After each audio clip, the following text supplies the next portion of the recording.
sa voiture man ba ma koy seetaan damay kontaan parce que au-delà de way yi nga xamante ni da nga ko ciy way dafa am concept boppam d'ailleurs boo xamante ni da ciy toog di way fan si di ko enjoy di kontaan même Cheikh da ciy kontaan moom tamit mais à un moment donné dañoo toog ba ci yàgg rek fàllu ne dañoo jël concept am ba ci yàgg ñu ne Bouba Ndour moom moo koy def ci beneen à sa manière aussi am keneen koo xamante ni dafa génn daal ne mais est-ce que ñoom ñii ñëpp di ko réclamer jëlewuñ ko aux États-Unis parce que première personne bi nga xamante ni gis nañ ko mu def émission bu mel noonu mi ngi aux États-Unis waaye lu mu ci mënti doon wax nga ko ci say interview concept yi bokkul waaw man sama concept yendu la yendu bi moom moo jur sax ay émission puis chaque dimanche mes amis d'enfance sont là fii la ñuy añee fii la ñuy waxtaanee yëpp mu doon loo xam ni bi ma demee ba musique sénégalaise déggatuñ ma maanaam toogaay bi yàgg ku toog tey borom xel tey xalaat da ngay xalaat bon ma doon def chaque dimanche ma wàcc oto bi su ma wàccee maye benn son un dimanche un son la commencé léegi comme man li ma woy ci musique dafa bari macha allah donc chaque dimanche ma jóg may gars yi benn rétro gars yi internet ci di commencé parce que dama am benn page bi 140 000 personnes ñoo ci nekk. donc page boobu avec les partages soo defee émission day multiplier wu day nekk ay mën na nekk sax ay millions de personnes ñoo ngi lay gis. diaspora baa ngi lay gis. et puis kat nag doo n'importe qui. voilà dañ laa bëgg. donc célébrité buy def émission. rapidement gis ko day yomb quoi donc bi ma ko commencé di def gars yi di xeeb 10 minutes yooyu may def ñu yokk temps bi 15 minutes 45 minutes 1 heure de temps may am ay 287 000 personnes yu suivre affaire bi ma ne kii concept la naa ko tuddee Fallou dans sa voiture tous les dimanches mu nekk concept boo xam ne noonu laa ko xalaatee nekkul na oto buy daw mais oto bu ñu taal la tëj ko taal ko climatiser ko may def may béggee ak samay fans parce que demoon naa ba déggatuñ ma rajo déggatuñ ma télé gisatuñ ma télé ma ni naay teg samay rétro en première partie di teg rétro yi gars yi di béggee tu vois loolu jural na ma ay production tey oto bi bon ma dem ba ci biir ma ni pourquoi pas may invité artistes yi ñu ñëw Yoro Ndiaye moo njëkk a ñëw ci oto bi ma invité ko mu ñëw gis si boppam ñoom Cheikh Tidiane gisee may commencé di invité artistes yi wax dëgg yàlla mën naa wax ni toute la crème musicale sénégalaise jaar nañ ci oto bi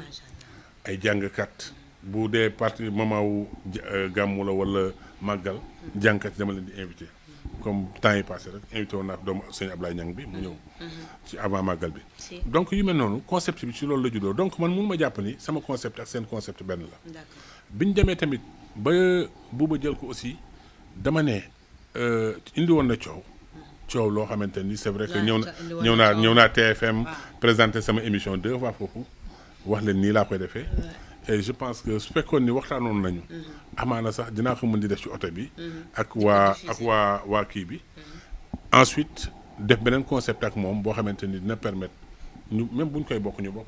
yow ba nga demee à la TFM da ngaa expliquer concept. waaw dama ko expliquer donc cela veut dire da nga ko expliquer du daal koy jël. waaw donc moom à ma grande surprise gisuma rek xëy rek gis ni moom tam moo ngi def concept tuddee ko xaw ma nu mu ko. mais nag yaay sëñ Fallou yow loo am mu barke. waaw léegi xam nga loolu moom sant yàlla. waaye États-Unis nga ko jëlee. non sincèrement nag bi ma koy def après ça laa gis yooyu quoi. mais bi ma koy def xalaatu moom loolu. mais man bi ma koy def man nee naa la. un dimanche un son laa commencé. xaw ma woon sax ni fii la waaw donc bu États-Unis bi après laa ko gis. te ñooñu tamit ba tey concept bi ñuy def bokkul ak ñun. bokkul seulement oto bi rek ngeen nuroo. voilà ñu ñëw tuuti ci yow le choix de l'internet. bi nga demee ba proposer leen ko yow nga gis ko ñu koy def à leur manière ñoom est-ce que du moo la gën a encourager à ce que yow nga koy def ci sa chaîne YouTube. waaw xam nga loolu. parce que les réseaux sociaux actuellement tout le monde. réseaux sociaux bi man li ma comprendre man bëgguma sax télévision.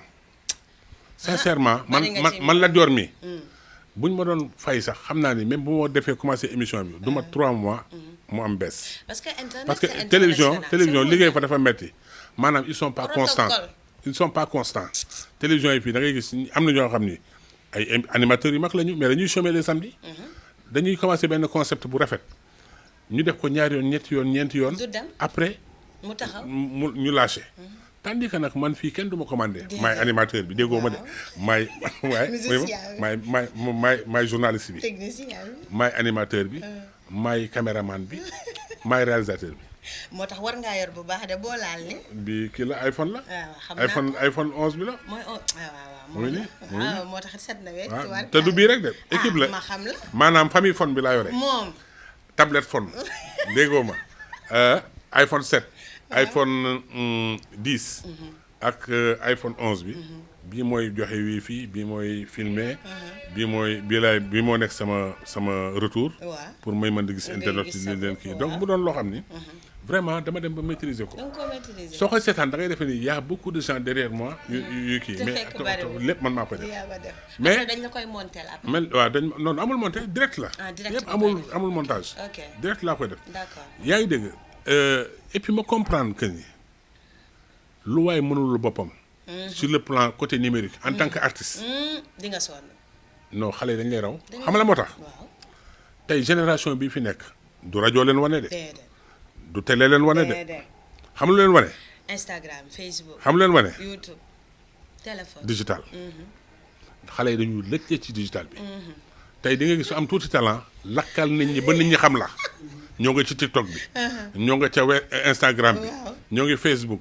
ñoo ngi partout xale yi dañu xarañ. mais quand même est-ce que ñu ngi léegi mos naa ko wax sam benn naataangoo du ma tudd turam.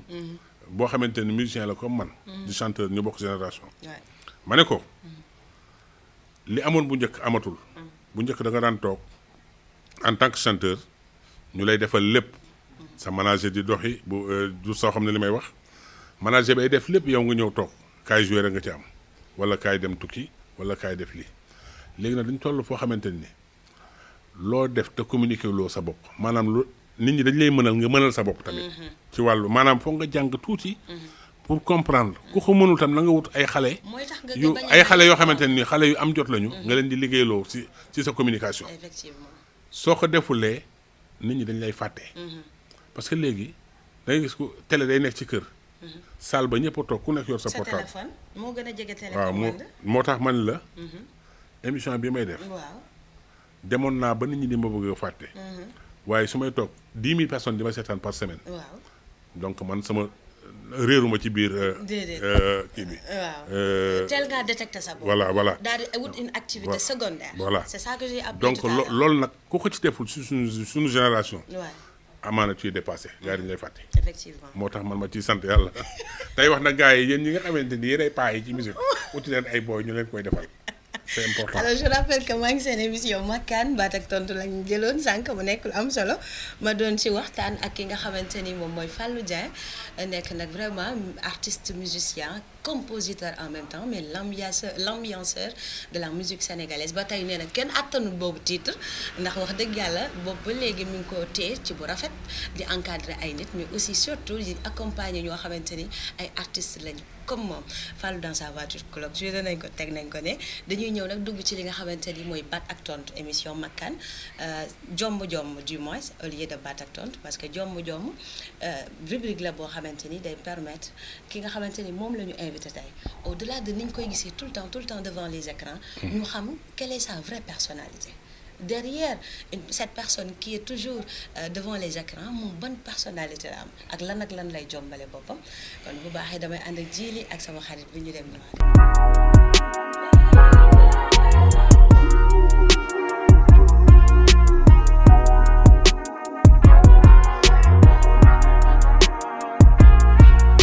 jërëjëf de retour ci seen émission Makkaan ñu toll ci phase jomb ma koy laaj nag sëñ Fallou moom sax déjà boo ko woowee rek di nga xam lan ak lan lay jombale boppam waaye damay bàyyi mu waxal ko boppam ndax nag wax dëgg yàlla liñ naan nit du teew nga di ko waxal sëñ Fallou bari nañ lool ci réew mi en tant que sénégalais en tant que musicien def lu bari nag ci réew mi am 20 ans de carrière tey lan ak lan ngay jombale sa bopp. jombale naa tur bi ma tuddee ñu may gis ci lu ñaaw di ma dégg ci lu ñaaw.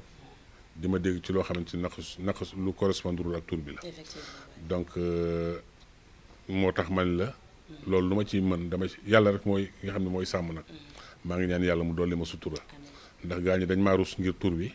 dañ maa bëgg ngir tur bi. dañ maa solal mbubb ngir tur bi. ba tax na nit ki nag doo xeeb li nga doon. moo tax dama ci sant bu baax di sant sama turandoo sëñ Fallou di ñaan yàlla na yàlla yokk leeram ndax tax na nit ñi rus ma tax na nit ñi bëgg ma tax na nit ñi solal ma mbubam ma ciy sant yàlla bu baax. jërëjëf muy lu am solo te nit ku nekk war na koo jombale boppam yàlla ñu yàlla xeet ci lu baax ci barke Nabil Moustapha muy lu am solo li nga wax ni wax dëgg yàlla artiste bu nekk sax da ko war di làmboo ndax mooy tax mu gën a mën a am li nga xamante ne mooy courage ak confiance en soi. tout à fait bu loolu jàllee dañuy ñëw ci suñu rubrique bu mujj nag ndaxte moom mooy message à la nation ñàkkul ne kii di Fallou am na benn top du jour bu mu bëgg a indi muy message bu mu bëgg a adressé à la nation bu baaxee ba tey mu ànd ak sama xarit bu ñu dem te ñëwaat tout à l'heure.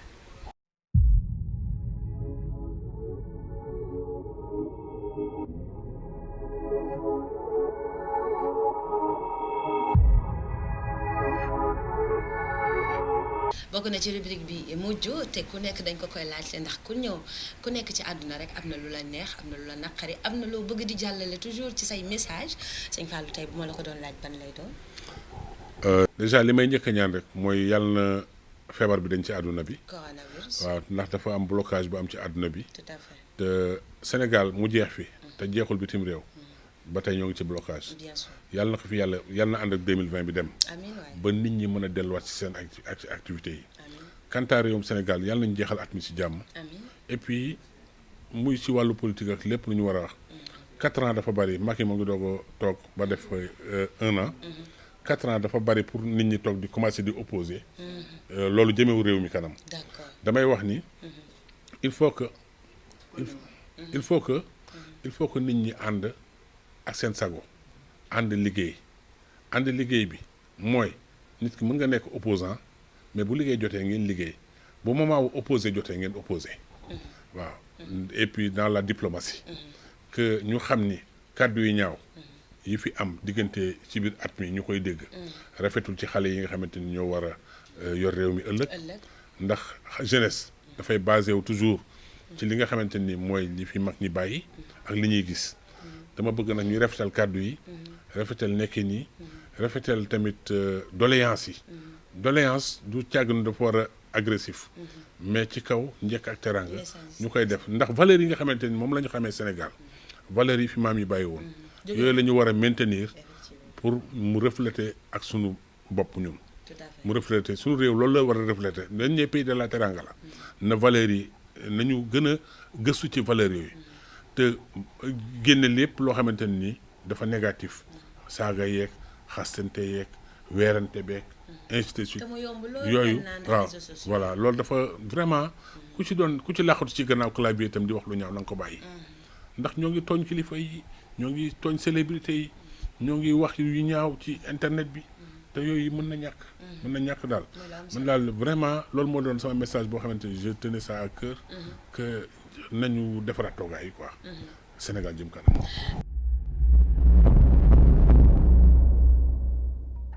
cheetetetet mais yow sawaay yow fu ñu la fekk yaa ngi ci kanamu ordinateur bi wala sa kanamu tablette ba sa téléphone portable lu xew mais damay lire ay information waaw xoolal boo bëgg am ay information yu leer nañ et en temps réel duggal ci www.senegal7.com ay information yu wóor man de maa ngi application Sénégal 7 lépp lu xew dama koy jot ci sama téléphone ci tàng bi te nag application Sénégal 7 am ko yomb na da ngay dugg ci Play Store wala Apple Store nga télécharger ko rek xam li xew ci réew mi ak la xew ci bitim réew te nag dara du la ci umpu. Vous voulez des informations en temps réel? Cliquez sur www.senegal7.com. Sénégal 7, le roi de l'information en temps réel.